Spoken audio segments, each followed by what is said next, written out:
Hey guys, welcome back to my video. And today's video, it's reading time. So let's continue reading our book's Cookie, right? It is chapter 10 for today's video. And today's video, it's nearly Beauty's birthday. So we'll see how it went. You ready for this? If you're ready, then let's get started for this Cookie chapter 10 right now. 10. When I went to meet Mom after school, lots of girls called goodbye to me. They said it nicely enough, but they still called me ugly. I can't stand them calling you that, Mom muttered. You wait, we'll get them calling you Cookie. She looked unusually red and shiny, with her hair scrubbed back in a quick ponytail. She had white smudge all down her shirt. Have you been baking more cookies, Mom? Wait and see, she said, grinning. So let me have some water before we continue. The whole house smelled like a baker's shop, though there was an underlying burning smell too.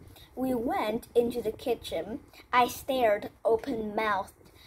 There were cookies everywhere, on big plates and little plates, and 3 different baking trays. They covered the kitchen worktop and spiraled around and round the table. Some were burned nearly black. Some were pale gray and sludgy. Some were great overblown monster cookies. Some were oval, some were square. Some had no determined shape at all. But the cookies on our best big green leaf china plate looked perfect, round and smooth and golden. Take one, said Mom proudly, proffering the plate. I picked one up and held it to my face. It smelled delicious. Have a bite, go on, said Mom. I nibbled. Oh, Mom, it tastes so good, I said, munching. They're okay, aren't they? Said Mom, rolling around the crazy kitchen. I've been making them all day long. I found these old American recipe books for 25p in the Oxfam shop. It's got heaps of cookie recipe, but I thought I would stick to the very basic one to start with. And it worked, hasn't it? I've actually made proper cookies. Eventually, I had to do 3 batches before they came right. You're the total cookie queen, I said, savoring each mouthful. Can I have another one? Of course you can. I'll have another too. And then we'll have to get going clearing up all this mess. Your dad will go nuts if he sees the kitchen like this. I went upstairs to take my blazer and dump my school bag, and then I stared at my Venetian glass mirror. It was glittering and gorgeous, the glass shining, no crack. Mom, you've got me a new mirror, I shrieked. Yes, it's been a very hectic day, said Mom. I saw that diamond collar thingy your dad gave me for our first anniversary. I only ever wear it for posh dances, and I hardly ever go to them now. I didn't really like it anyway. I didn't like it being a collar, like I'm a little dog. Anyway, I got heaps of money for it, enough for a room full of mirrors. Only try hard not to break this one, darling. You are just the best mom ever, I said. I helped her get the kitchen spick and span. We threw away all the experimental cookies, but kept the plate of perfect ones. Dad got home from work really early. He started up his happy home routine the moment he got in the front door. Happy homes, where everybody smiles and nobody moans. There's a mummy. He burst into the kitchen and pointed at Mom. Then he got distracted. He sniffed. What's that smell? He said. I've been doing a little baking, said Mom. A little burning more like, said Dad, laughing at her. I've made some cookies, said Mom. You're the cookie one, you daft little dilly. You know you're hopeless in the kitchen, said Dad. Mom's made lovely, marvelous cookies. Dad, try one, I said, offering him a plate.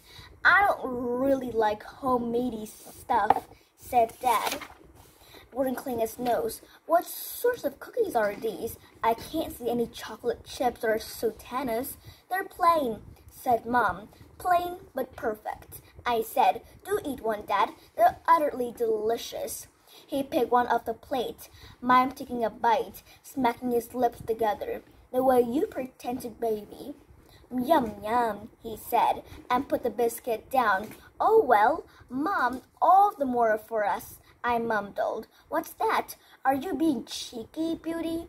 Oh, Yeri, you're just being sweet, that's all, said Mom. How are things at work? What's happening with the Water Meadows situation? Dad's face cheered. Well, we seem to be making progress at last. One of the chaps at the council, one of my golfing mates, got back in touch, and I feel we might be able to get planning permission after all. I just need to put a few things in place and we're there. Jerry the fixer, eh? He looked at me. So, little Beauty, what did your little pal say about your birthday celebration? I bet they thrilled, eh? Yes, they are, ever so.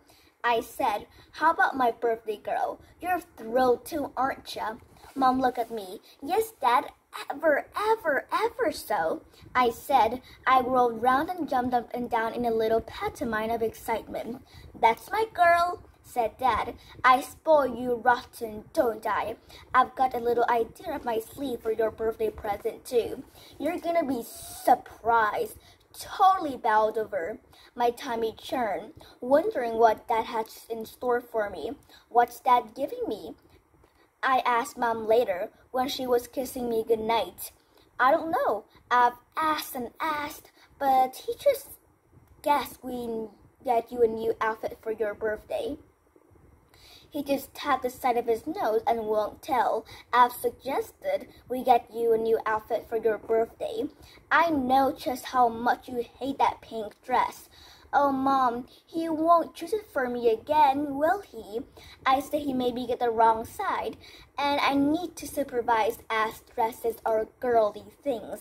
But he didn't seem to take any notice, said Mom, sighing. I curled up with PJ, hugging her tight. It took me a long time to get to sleep. Sky wasn't at school the next morning. Rona said she had a dental appointment and wouldn't be back until the afternoon. Rona played with me at lunchtime. She gave me half her crisp from her packed lunch, and I gave her half my chocolate from mine. I gave her half my tangerine too, and she shared her apple. We took careful alternate bites until we got down to the core. Then we went and sat on the wall together. Rona found a piece of string and showed me how to play cat's cradle. It was so special. I hope Sky would stay at the dentist getting every single tooth filled and filled forever. I don't know what to get for your birthday present, Beauty. Rona said, you gave me a lovely present. I especially like my t-shirt, and I wear my bagels all the time. I love the way they clink, clink, clink. Have you started A Little Princess yet? Well, I'm not really a great reader, not like you. I looked at the first chapter, but it seems a bit old-fashioned. It's a truly lovely story when you get into it, I said earnestly. Maybe I could read you a bit. Maybe, said Rana. Anyway, what can I get you? Do you want some books? You don't have to tell me the title because I don't know all these weird old classics. I know what I really wanted to get you. Another little teddy like Reginald Wretched. And poor Nicholas Navy Bear. I told Mom and she went looking for one yesterday. But the shop hasn't got any more. It was ever so nice of you to think of it, though, I said, giving her arm a little squeeze. She squeezed me back, and we smiled at each other. Isn't there anything else you really want for your birthday? Said Rana. I know you like books, but they're a bit boring. No, they're not. Is that what your mom and dad are getting you too? I don't know what I'm getting, I said gloomily. I felt so close to Rana, I wondered if I dare confide in her. My dad's a bit funny. So mine, said Rana, not understanding. I was so embarrassed when he told all those silly jokes at my party. No, I mean, my dad likes to be the boss. He likes to decide stuff, like what he's giving me for my birthday present. He went bananas when I asked him for a rabbit. A rabbit? Said Rana. I used to have a rabbit, a little gray one with blue eyes. He was so sweet. A real rabbit? Oh, you lucky thing. What did you call him? Bunny. Oh, Rana, didn't he have a proper name? He liked being called Bunny. Mom let me have him in a cage sometime, though I had to promise to clear up after him if he did a poo. You're supposed to be able to house trained rabbits. But Bunny did heaps and heaps of poo. So what happened to him? Oh, he died last winter. It was so sad. Mom and Dad say I could have another rabbit. But I didn't want a new one. I just wanted a bunny back. I cried and cried whenever I saw a picture of a rabbit. I even cried when I watched some goofy pay program on television about a rabbit. Rabbit Hutch, I said casually, though my heart was beating fast. There's the one. There's a big white rabbit with funny, sloppy ears. That's Lily. Rana grinned. Yeah, and then we're the smiley man. Sam, do you watch Rabbit Hutch? Asked Rana. Occasionally, I said. Rana giggled. We're a pair of babies, aren't we? Rana. It was Sky running off the playground towards us. Don't tell Sky, I said quickly, as if. Said Rana. Then she jumped down off the wall and left me. When I got home after school, I switched on the television straight away. Who do you want to see? Said the voice. Sam and Lily in the Rabbit Hutch. Hey there, said Sam, and Lily twitched her nose to say hello too. Lily's got a little friend who come to tea, said Sam. He squatted down and pointed to a little fat, very black and tan creature. It's Oliver, the guinea pig. Hello, Oliver. How lovely to see you. Say hello to Oliver, Lily. Sam tried to put Lily down on the ground beside Oliver, but she rubbed her paws, trying to cling on. Sam smiled and stroked her. Lily's a bit shy, he whispered to me. I know what she feels like. I feel ever so shy sometime, I whispered back. There now, Lily, said Sam, easing her gently until she was nose to nose with Oliver. It's dear old Oliver, Lily. You like him. He's your special friend. That's right. Touch your nose each other. Shall we touch nose too? Sam, touch nose. Looking wonderfully silly. I touched mine back, giggling. Do you have a special friend? Sam asked. This was my opportunity. Yes, I do. It's Rana. Rana, you might know her. She watches Rabbit Hutch too. Oh, that's good, Sam nodding. She's my special friend, but I'm not sure she would say I was her special friend. Her absolute best friend is this girl called Sky. She is truly a revolting person. Why on earth Rana stay friend with her, I simply can't understand. But I think Rana might like me second best. She sat with me at lunchtime, and it was so lovely, and we chatted about all sorts of stuff, and that's when she said she sometimes watches you too. I burped onto Sam while he nodded and played with Lily and Oliver. He had to interrupt every now and then to talk to all the other children, but I didn't mind. I knew he was still listening to every word I was saying. I wasn't through when he said goodbye. I went to talk to Mom instead. There was a wonderful worm baking smell in the kitchen. Mom smiled at me. Flowers sprinkled down her front like a fairy dust. More cookies? I said, I'm having another go. I'm making oatmeal and raisin cookie this time. I've already made 2 batches this morning, but they didn't come out quite right. The first lot looked queer, though they didn't taste too bad. The second though the second lot looked fine, but they weren't quite munchy enough. Mom patted her tiny waist ruefully. I'm going to put on pounds and pounds doing all these picky lark. I went to the gym at lunchtime, but if I keep on stuffing cookies, I'll need to go to the gym twice a day. And I hate that blooming gym. It's so boring. Maybe you could have your own personal trainer, Mom. That might make it more fun, I say, said Mom. A young, hooky guy putting me through my paces, eh? I wonder what your dad would have to say about that. You know what he's like. I knew all too well. Doesn't he trust you, Mom? Mom shrugged. I don't know. He just doesn't want to getting close to anyone else but him. He'd go bananas if I got mated with any man, even if it was entirely innocent. He doesn't really like me having woman friends either. Did you have lots of friends when you were at school, Mom? Not really. Did you have a best friend? Mom nibbled her lip. No, they didn't really like me much, the girls in my class. But you must have been the prettiest one. Mom shrugged. They all teased me because I was a bit slow and dreamy.